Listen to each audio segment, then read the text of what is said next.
I want to give to you 6 keys for falling back in love with your spouse. Hi, my name is Joe, and I'm glad that you're part of the channel, and I want to spend some time encouraging you in your marriage relationship, or maybe you're looking toward getting married and you're in the second part of your life. It is so easy once you've been married for a while, if you're looking at the best is yet to be, sometimes people leave the newlywed stage and they move on in the relationship. They get comfortable, the romance dies away, and they begin to just live together. They don't quite have that passion that they have for each other like they had when they first got married. Well, if that's the case with you, I want to encourage you again with 6 keys to cultivating that romance relationship. And make sure you stay toward the end, because I have a resource for you if you really want to get into this deeper and understand what it means to cultivate that relationship. The first key I'd suggest to you is that you focus on what you appreciate and love about them. Think back when you were courting, when you were dating. You were so focused on those things that you appreciated about the person. You maybe didn't know some of the flaws and some of the struggles that they had,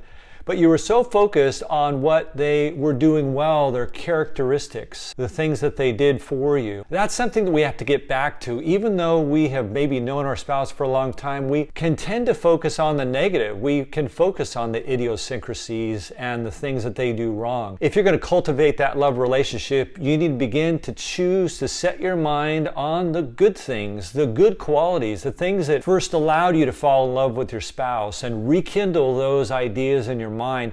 Look for the good in your spouse and not just focus on the negative and maybe what they're struggling with. The second key to really cultivating that love relationship with your spouse is having no other loves. This is so key, because when you were first dating your spouse, you weren't fully committed to the relationship, and maybe there were other friends that you had and people that you were dating, and it was once that you locked on to your future spouse that you began to really devote your energy and time to them, and you put aside all those other interests. And that's key, especially in the second part of marriage. When we get to the second part of our life, other loves can begin to creep in, whether it's entertainment or whether it's some hobby, or maybe even the danger of another person that would creep into our heart. And if we allow those things to creep in, it will deaden our love and our passion for our spouse. Think about the question, is there somebody that I love more than my spouse? Is there some other individual around me that I'm paying more attention to, that I'm thinking about them, wanting to invest in them? If that's the case, then you need to be honest with yourself and do some evaluation and realize that that will kill your love and your passion for your spouse. We need to have a singular love and devotion for our spouse, and not let anything get into our heart that would rob us of that. The third key that I would suggest to you as far as cultivating that love relationship is to not only not have any other loves, but to begin to pour your heart and your life into that marriage relationship, into your spouse, to begin to cherish them again. When you first were engaged and you were married, you were so excited about your spouse that you served them. Your focus was all on them and how to encourage them and how to show them that love and affection. We need to get back to serving our spouses. We need to get back to loving and cherishing them. Really, for every husband and wife, that's part of their calling, to be in a place that we are cherishing each other, that we care, that we are serving each other, that we're giving for a spouse. We can get to a point again where we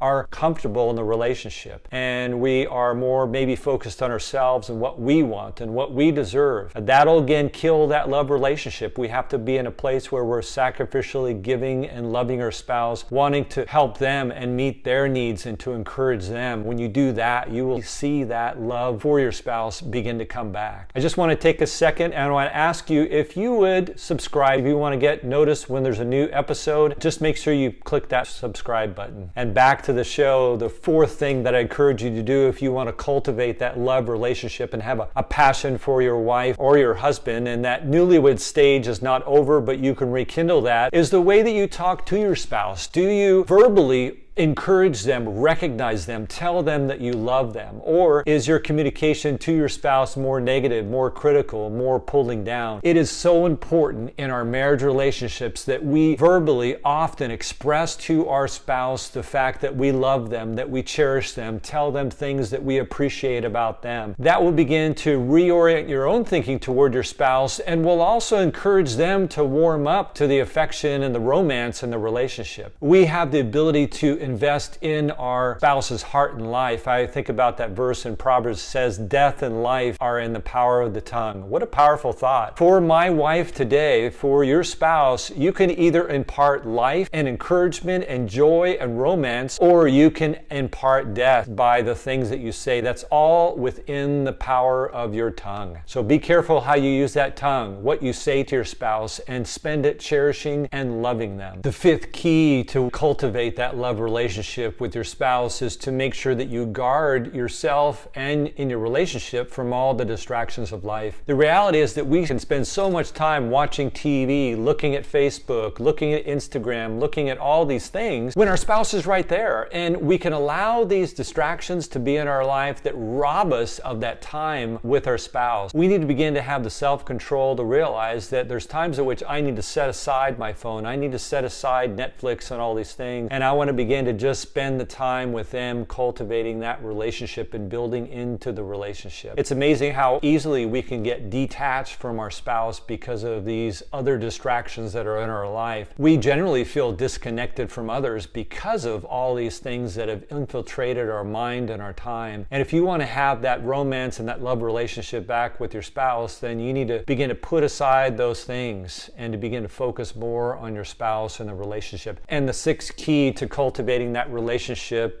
probably one of the most important one, is to be together, to have quality time together. This doesn't mean you're going to Costco and you're together. It means that you have some periods of time during the week where it's just the two of you, where you have the chance to talk and to share and to do things together that you are building in your relationship some. When Janet and I were younger and we had small children, we realized that our kids and the things going on in our life were taking up so much of our time. And we decided that we were going to create 1 to 3 time. And that was from Saturday from 1 to 3 p.m. It was just the two of us. No distractions, nothing going on. It was 2 hours of us just being together. We played games, we talked, we'd study things together, we would discuss things, we did all kinds of things. But that 2 hours, I think, really helped us to cultivate that love relationship. I'd encourage you to think about that too. With everything going on, carve out 2 hours or 3 hours during your week where you can build into your relationship with each other and cultivate that love relationship. Well, great, that's it. You know, I would love to see down in the comments section if you have a comment about your love relationship and maybe things that you are working on or you're gonna work on that would be an encouragement to me. Maybe we can have a discussion about some of those things. I referenced at the beginning a resource to go a little deeper on this idea of developing and falling back in love with your spouse. And Janet and I have done a podcast, and we want to refer you over to that podcast. We spent a number of weeks looking at this very idea of falling back in love with your spouse. After being married for a period of time, how is it that you cultivate that relationship? And so we would encourage you to check that out. The podcast name is Married by Design, and it's on Apple Podcast, it's on Spotify, and you can find it there. I'll try to include a link down in the description of this video. If you found this video encouraging to you, would you give me the thumbs up and the like? And also, I just want to encourage you, if you were benefited from this, maybe there's somebody else in your life that you could share this with. Would you click on that share link, email it, text it to somebody, and let them know about it? We have to work on our marriage relationship in the second part of life. It doesn't need to be dry. It doesn't need to be where you're just living together, but it can be as good or even better than the first part of your life because the best is yet to be.